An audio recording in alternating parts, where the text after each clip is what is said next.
Natunto naman po sa Isabela ang yaya na tumangay sa isang 7 buwang gulang na sanggol sa Caloocan. Pero depensa niya, ipinasyal lang daw niya ang kanyang alaga. Balitang hatid ni Tina Panganiban Perez.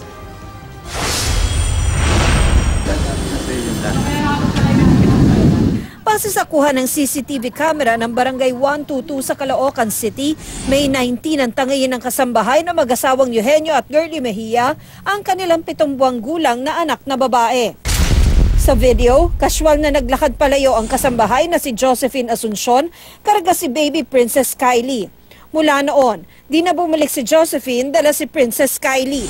Sa isa pang CCTV camera, ilang segundo lang ang nakalipas, nakuna ng tricycle na sinakyan ni Josephine.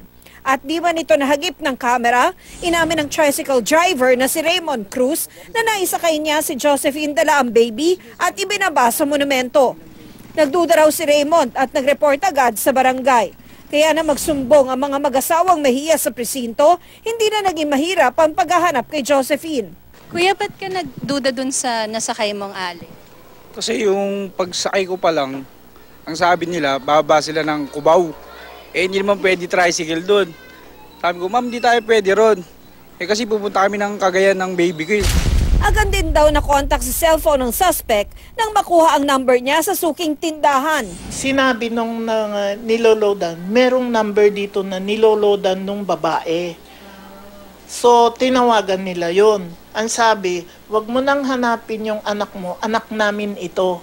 Dumating na sila, nandito na sa Kawayan. Ang sabi ng magulang, nakilala nila yung katulong sa Cagayan. 2 weeks pa lang sila dito sa barangay namin.